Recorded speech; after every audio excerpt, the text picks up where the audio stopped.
Olá, meus irmãos, graça e paz. Sejam bem-vindos ao seu canal YouTube Oficial. Eu sou a irmã Miralva Eu sou o irmão Emerson. e hoje nós vamos estar respondendo algumas perguntas que os irmãos têm enviado no nosso WhatsApp e nós vamos estar respondendo o que tem sido as dúvidas deles e também pode ser a sua dúvida. Mas para começar, vamos falar com Deus. Soberano Deus, poderoso neste momento, Pai, adentramos na tua santa e gloriosa presença, te pedimos perdão e te pedimos direção, Pai. Que esse vídeo, Deus, venha estar entrando no lar de cada um que estiver assistindo, que a tua presença venha ser notória para a glória do teu santo nome. Amém. Amém. E a primeira pergunta de hoje é a seguinte: Moisés foi deixado no rio, na arca de junco, e lá havia muitos crocodilos? Essa é uma boa pergunta, porque isso vai abranger muito o que acontece até em nossas igrejas, porque isso são palavras muito utilizadas por pregadores. E a pergunta é: Moisés foi deixado em um rio, né? E lá tinha muitos crocodilos? Essa pergunta é muito pertinente, por quê? Porque muitos pregadores chegam a utilizar, através dessa passagem que nós vamos estar verificando, usar jargões, conjecturas até como verdades, usando até fatos históricos, dizendo que Moisés foi deixado ali em uma arca de junco e naquele rio Nilo tinha crocodilos, leviatãs. Começa a embaralhar a mente até dos irmãos, falando que lá tinha criaturas que poderia pegar Moisés, devorar Moisés.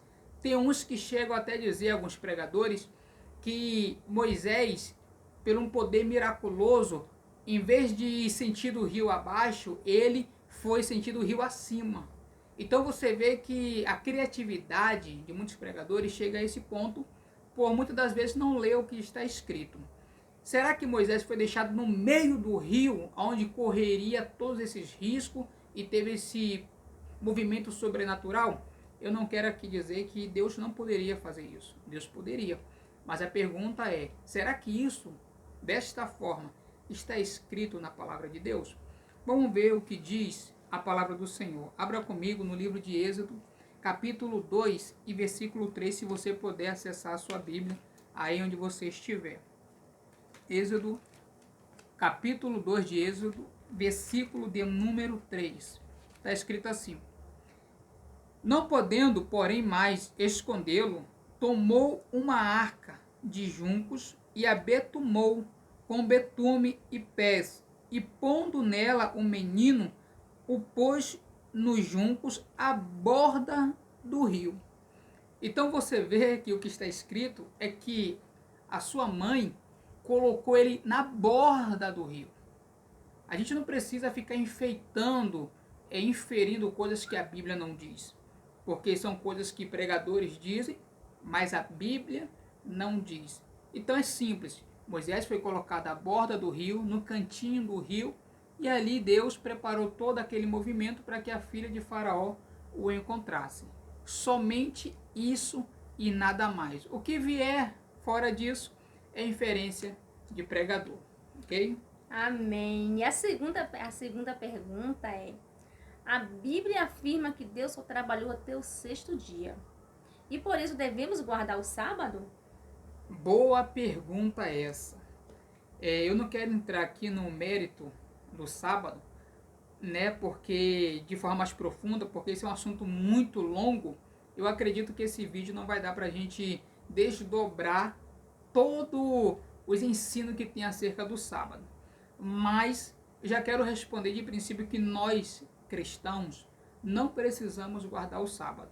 Há alguns irmãos que utilizam desse jargão, dizendo que Deus só trabalhou até o sexto dia e no sétimo dia ele descansou e por isso nós temos que descansar. Tem até algumas igrejas, você deve conhecer alguma delas, que obrigam os irmãos a guardar o sábado. E há vários textos na Bíblia que não permite de forma de lei com que nós venhamos guardar o sábado. porque Jesus ele é o Senhor do sábado e muitos outros textos. Mas eu quero entrar na questão se Deus trabalhou até o sexto dia ou se ele trabalhou até o sétimo dia. A pergunta que fica é: o que a Bíblia diz? O que está escrito? Então eu quero que você me acompanhe no livro de Gênesis. Eu estou usando aqui a minha Bíblia, tá? É uma Bíblia igual à sua, só muda a capa. O que está escrito aqui está escrito na sua. Abra comigo, por gentileza, no livro de Gênesis, capítulo de número 2 e versículo 2. Olha só o que está escrito na palavra de Deus. 2, versículo 2.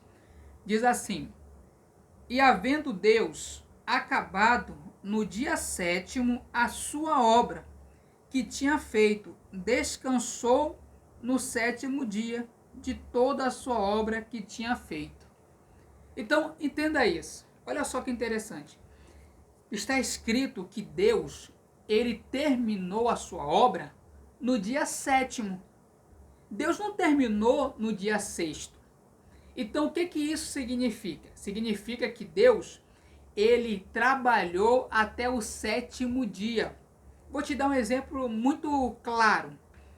Eu trabalho, muitas das vezes, de segunda até sábado. Só que em um momento que nós estamos passando no Brasil e no mundo de calamidade, epidemias, algumas empresas pedem para que o funcionário trabalhe somente meio período. Ou seja, trabalhe até o início ou para o finalzinho da manhã. Ou seja, pegue um certo horário de sexta para sábado até umas 8, 9 horas. E o restante do sábado, aquele funcionário vai descansar. Mas isso não significa que ele não trabalhou no sábado. Deus, ele descansou no sétimo dia. Está escrito, verdade. Mas a Bíblia diz que ele também trabalhou no sétimo dia. Porque como que Deus vai acabar uma coisa no sétimo sem ele trabalhar? Tinha que estar escrito que ele terminou no sexto dia e descansou no sétimo. Mas está escrito que ele acabando a sua obra no sétimo dia. Então Deus trabalhou no sétimo dia, eu também posso trabalhar no sétimo dia. É claro que você, eu, nós, a Miralva, minha esposa, temos que deixar um período para o Senhor. Temos que deixar um tempo para Ele. Nós não podemos ser egoístas e usufruir da terra, da família e se esquecer de Deus. Nós temos que se lembrar, deixar momentos para Ele. Mas nós não temos um dia fixo para guardar, porque todos os dias para Deus é santo. Devemos guardar todos os dias com sinceridade, com amor, com fraternidade, amando uns aos outros, assim como Deus nos amou. Então não guarde o sábado, guarde todos os dias fazendo a vontade de Deus. Amém? Meu Deus, glória a Deus. Então vamos para a próxima pergunta, que diz assim: quantas voltas o povo de Israel deu em volta de Jericó? Quantas voltas o povo de Israel deu em volta de Jericó? Você já ouviu muitos pregadores dizendo que foram 7 voltas. Você já ouviu pregadores dizendo que eles rodaram 7 vezes. Você já viu campanhas, as 7 voltas na muralha de Jericó, que derrubou aquela muralha, destruiu aquela cidade. Mas a pergunta que fica é: será que foi 7 vezes? Quantas pessoas usam de conjecturas, pega essa passagem e faz inúmeras campanhas, através, muitas das vezes, de coisas que não leram de forma correta, mas foi influenciada por um pregador, por um pastor, que por trás dessa influência tinha um sentimento pessoal e não bíblico. Mas hoje nós vamos estar respondendo essa pergunta. Quantas voltas realmente foi dada ali em Jericó? Eu quero que você abra sua Bíblia conosco. No livro de Josué, capítulo de número 6. Se você tiver com a sua Bíblia aí, Josué, capítulo de número 6 e versículo de número 3. Versículo de número 3. Porque isso está sendo muitas das vezes pregado na sua igreja, na minha igreja, e nós, por falta de conhecimento, recebemos tudo que as pessoas vêm e nos dão. Josué, capítulo de número 6, versículo 3 até o 4. Olha o que está escrito. Vós, pois, todos os homens de guerra, rodeareis a cidade, cercando a cidade, uma vez assim fareis, por 6 dias. Rodeareis a cidade, cercando a cidade, uma vez assim fareis por 6 dias. Então aqui no versículo 3, ele já estava instruindo o povo para que rodeasse a cidade por 6 dias. Então aqui já foi 6 dias, ou seja, 6 voltas que já foi dada. Agora vamos para o versículo 4. E 7 sacerdotes levarão 7 buzinas de chifre de carneiro diante da arca. E no 7º dia rodeareis a cidade 7 vezes, e os sacerdotes tocarão a buzina. Então vamos fazer a conta. 7 com mais 6 vai dar? 13. Então, na verdade, eles não rodearam 7 vezes. Eles não rodearam somente 7 vezes. Eles rodearam 13 vezes. Eles fizeram as 13 voltas ali em Jericó. Então, não podemos utilizar de texto mal lido, mal interpretado, para querer, muitas das vezes, mistificar muitas coisas na igreja. Porque a nossa razão de fé não é voltas no púlpito, não é volta na igreja, não é pagar penitência, nada disso. O que vai fazer diferença na nossa vida é Cristo Jesus, é guardar a sua palavra. Então vamos entender que a má interpretação da Bíblia faz com que nós venhamos cometer erros espirituais. Amém? Amém. Glória a Deus. A próxima pergunta. Quantas tribos havia em Israel? Era 12? Quantas tribos havia em Israel? Boa pergunta essa. Quantas tribos havia? Eram 12? Eram 11? Eram 13? Eram 14? O que será que a Bíblia diz? Eu posso te adiantar. Em Israel não havia apenas 12 tribos. Em Israel havia 13 tribos. Mas que isso, irmão Emerson? Você, irmã Miralva, está pregando heresia. Eu vou te mostrar na palavra de Deus. Eu vou mostrar o que está escrito. Mas lá nós fazemos a campanha de 12 dias, representando as 12 tribos de Israel. Então você vai ter que mudar a partir de agora. 12 meses. 12 meses. Então você vai ter que mudar. Vai ter que fazer agora 13 meses. Eu estou brincando assim porque, na verdade, é algo que muitas das vezes, por falta de conhecimento, nós cometemos erros gravíssimos na palavra de Deus. É uma coisa simples que eu estou trazendo aqui para vocês, juntamente com a minha esposa Miralva.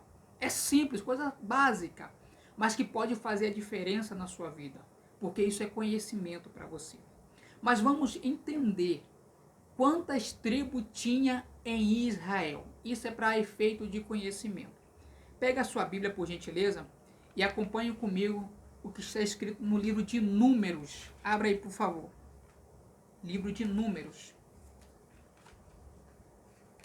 Acompanhe na sua Bíblia, para que você perceba que eu não estou utilizando uma Bíblia diferente, sobrenatural da sua. Não, uma Bíblia simples, igual a minha, igual a de todo mundo. Números capítulo 1, versículo de número 5, começa a falar a relação das tribos. Eu vou falar para você, não vou ler o versículo todo, vou falar só as tribos, você vai contando. A Miral vai contar junto com você, ok? Vamos lá. Primeira tribo de Israel, Ruben. A segunda, Simeão. A terceira, Judá. A quarta, Issacar. A quinta, Zebulon. A sexta, Efraim. A Sétima. sétima, Manassés. Oitava. Oitava, Benjamim. A nona, Dan. A décima, Azer. A 11ª, Gade. A 12ª, Naphtali. 12. 12. Mas espera aí. E agora, irmão Emerson? Você falou que eram 13. Mas por que você leu 12? Pois bem, isso é meio confuso, porque se nós formos olhar a Bíblia, geralmente, ela sempre vai falar de 12 tribos. Lá em Apocalipse, ela vai falar de 12 tribos. Mas por que é 13? Se você analisar esse texto de forma mais precisa e minuciosa, aqui vai estar faltando uma tribo. Aqui vai estar faltando uma tribo. Mas que tribo que está faltando aqui? Será que você lembra? Será que já passou pela sua mente? Se você estuda a palavra, você já está aí falando. Eu já sei qual é a tribo que está faltando. Vamos ver qual é a tribo que está faltando? Abra sua Bíblia no livro de Números, capítulo de número 3. Capítulo de número 3, versículo de número capítulo 2, versículo 33.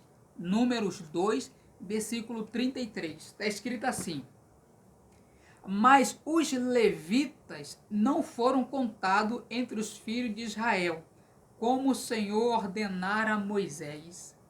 Está faltando a tribo de Levi. Mas, irmão Emerson, irmã Miralva, Jacó teve somente 12 filhos. Da onde surgiu essas 13 tribos? É simples. Sabe por quê?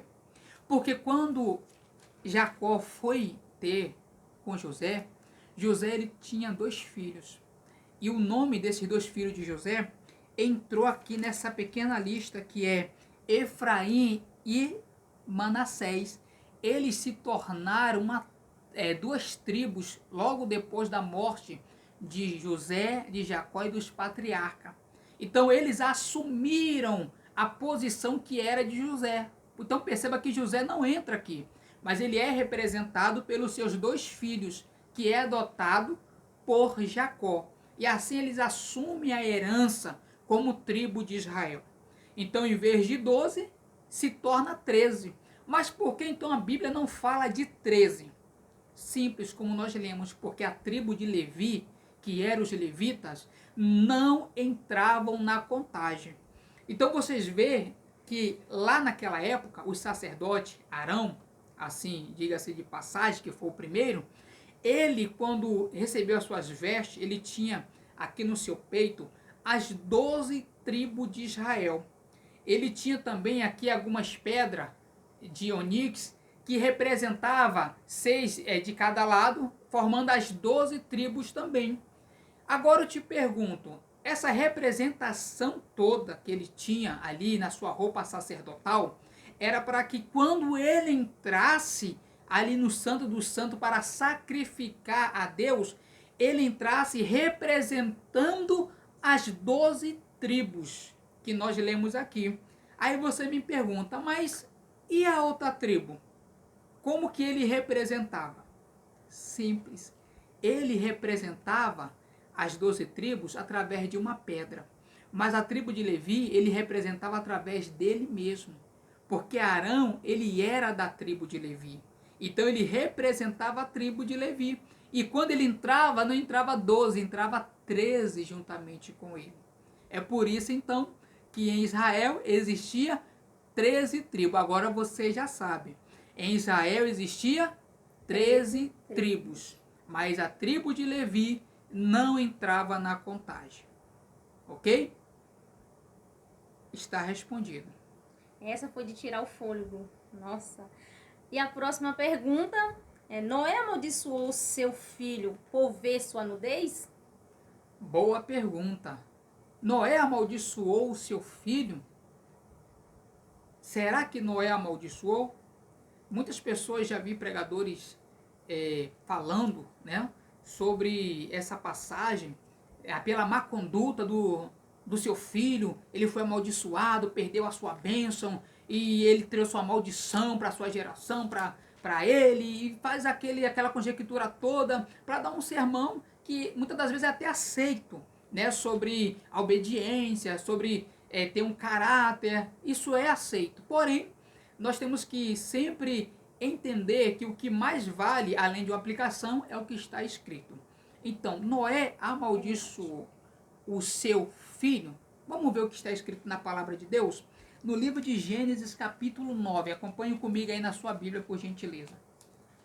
Gênesis, capítulo de número 9. Versículo de número 24 e 25. Gênesis, capítulo 9, versículo 24 e 25. Está escrito assim: E despertou Noé do seu vinho, e soube que o seu filho menor lhe fizera. Seu filho menor. E disse: Maldito seja Canaã, servo dos servos seja os seus irmãos.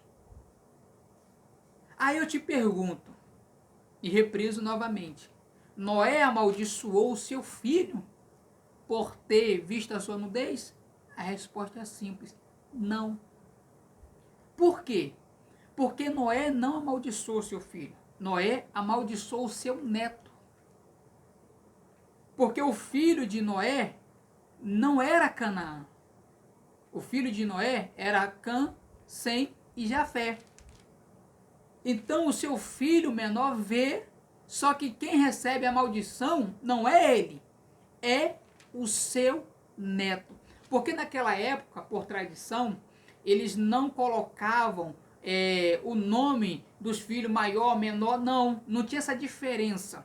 Então, quando tinha um neto, ele não vai, é meu neto, é meu bisneto, não tinha essa forma de nomenclatura naquela época, mas era considerado filho. Por exemplo, Jesus, ele é chamado de filho de Davi. Ele era filho de Davi, cronologicamente? Não. Mas como não podia usar esse termo neto de Davi, bisneto, tataraneto ou descendente, eles utilizavam Jesus, filho de Davi, mostrando que ele era da descendência de Davi. Assim aconteceu. Quando Noé amaldiçoou ali Canaã, ele não está amaldiçoando o seu pai, ou seja, o seu filho de Noé, mas sim o seu neto. E Canaã, ele viveu na cidade que foi fundada pelo seu próprio nome, em Canaã, ali onde vai surgir os cananeus, os filisteus e assim por diante. Então Noé não amaldiçoou o seu filho, e sim o seu neto. Amém, glória a Deus. Irmãos, tudo isso qual nós falamos hoje aqui, né, para que nós possamos amadurecer e crescer no conhecimento, na graça do Senhor Jesus.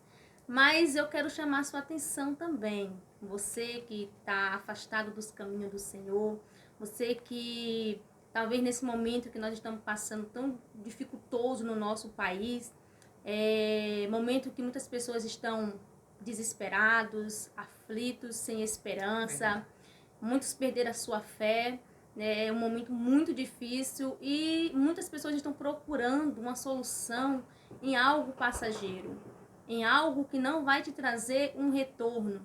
Mas eu quero te apresentar neste momento Jesus. Jesus é aquele que te dá a única esperança, porque a nossa esperança, o nosso socorro e a nossa alegria vem de Jesus. Então você que está afastado, você que nesse momento está procurando a solução, eu quero te apresentar Jesus. Se você quer receber Jesus na tua vida, abra o teu coração, abra a tua casa, abra a tua mente para receber Jesus na tua vida. Eu quero orar por você. Talvez você, não importa onde você esteja na rua, no trabalho, no ônibus, no avião, e você pode falar assim: irmã, mas eu não posso levantar minha mão, não posso estar orando. Dê um sinal com a tua mente, dê um sinal com o teu íntimo do teu coração, porque eu tenho certeza que Deus ele está te vendo nesse momento. Então, se você quer receber Jesus, nós vamos estar orando por você. Nós vamos estar orando pela tua vida. Você que está aflito, Jesus tem a solução para você. Jesus tem alegria para você. Amém. Em nome de Jesus, vamos estar orando pela sua vida. Amém? Você que está voltando para Jesus, você que está sem força, você que está desanimado, você que nesse momento não tem mais força, já foi em todos os lugares, já procurou várias respostas, mas ainda não encontrou. Quero te apresentar Jesus. Oremos. Soberano Deus, Altíssimo e Poderoso, nesse momento, Pai, eu quero orar, Pai, por essa pessoa que nesse momento está entregando a sua vida para o Senhor. Que está, meu Pai, dando um sinal com a sua mente, com o seu coração, com a sua mão. Senhor, que o Senhor possa estar visitando neste momento, recebendo e escrevendo o nome desta pessoa no livro da vida.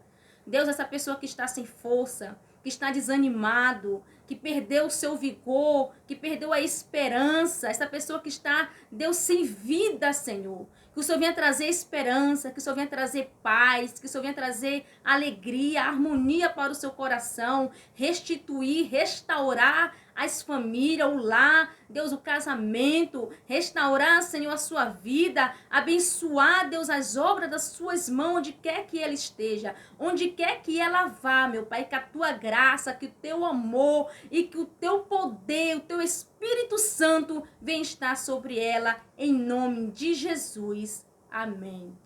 Que Deus te abençoe, que Deus te guarde. No próximo vídeo, não perca, o que nós vamos estar falando sobre escatologia, vai ser muito maravilhoso. Você que ainda não se inscreveu no canal, se inscreva, compartilhe com outras pessoas, aperte o sininho lá para receber as notificações, que o seu lar seja abençoado. Compartilhe com outras pessoas para que outras pessoas também venham ser abençoadas. Que Deus te abençoe, que Deus fique contigo, em nome de Jesus, graça e paz. Deus abençoe.